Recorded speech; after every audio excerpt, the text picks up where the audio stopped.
హరి, నువ్వేంట్రా ఇక్కడ? అంటే అది నేను లక్ష్మి గుడికి. నువ్వేం చెప్పకమ్మా.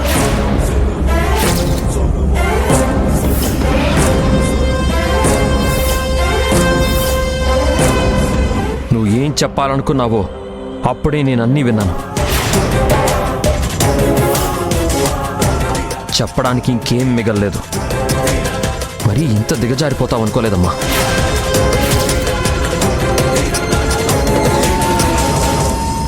పాపం లక్ష్మి నీ మీద ఎంత ప్రేమ, ఎంత గౌరవం పెంచుకుందో తెలుసా?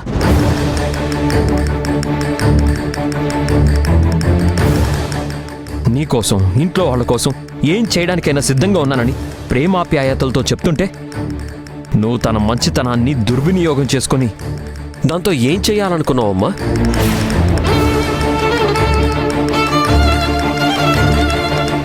అసలు నిజంగా ఇలా మాట్లాడుతుంది నువ్వేనా? అది కాదు హరి, నువ్వు నన్ను తప్పుగా అర్థం చేసుకున్నావు. నేనేం చెప్తున్నానంటే. చాలా ఆపమ్మా, చాలా ఆపమ్మా.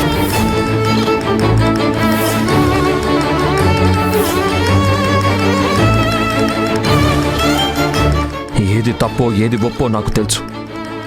ఆ దేవుడే నన్ను ఇక్కడికి రప్పించాడనిపిస్తుంది. రావడం మంచిదైంది. నీ మనసులో ఏముందో నాకు పూర్తిగా అర్థమైందమ్మా. అయ్యో లేదురా, ఇదంతా నీ మీదున్న ప్రేమతో. అమ్మా ఆపమ్మా.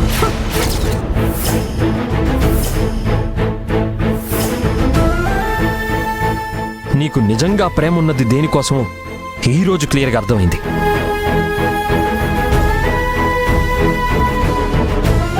నేను గాని లక్ష్మి గాని ఒకే ఒక్క క్షణం కూడా మన ఫ్యామిలీకి దూరంగా ఉండాలని కోరుకోలేదు.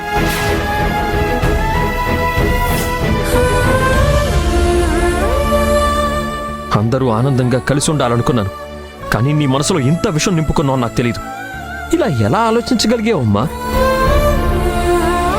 నేను సర్వస్వం పోగొట్టుకున్నా పర్వాలేదు, కానీ నీకు మాత్రం డబ్బు కావాలి, అంతే కదా? హరి, ఇలా ఎలా ఉంటారమ్మా?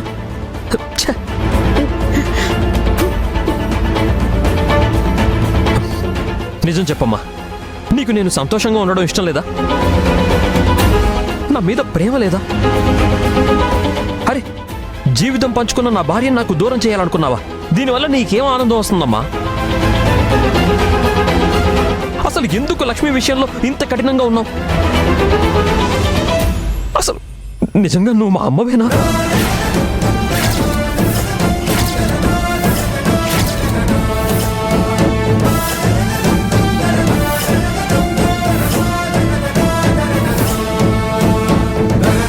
లక్ష్మిని మోసగత్తె అని నొక్కి మరీ చెప్తున్నావు కదా.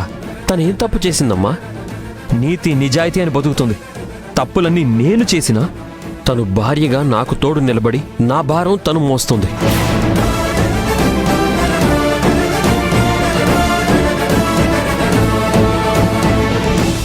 నాకు అండగా నిలబడింది. ఇలాంటి అమ్మాయి నువ్వు వెతికినా దొరికేది కాదమ్మా. నా లక్ష్మి బంగారం అమ్మా.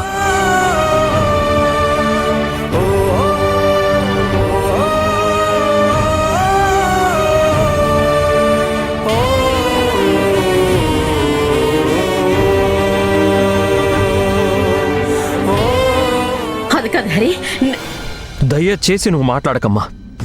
నువ్వు ఇంతవరకు చెప్పింది నేను జీర్ణించుకోలేకపోతున్నాను. ఎందుకో తెలుసా? నువ్వు కేవలం నీ స్వార్థం గురించి ఆలోచిస్తున్నావు.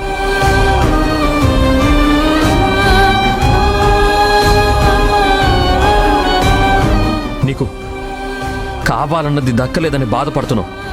కానీ ఒక్క క్షణమైనా లక్ష్మిని నాకు దూరం చేస్తే నేనేమైపోతానో ఆలోచించావా?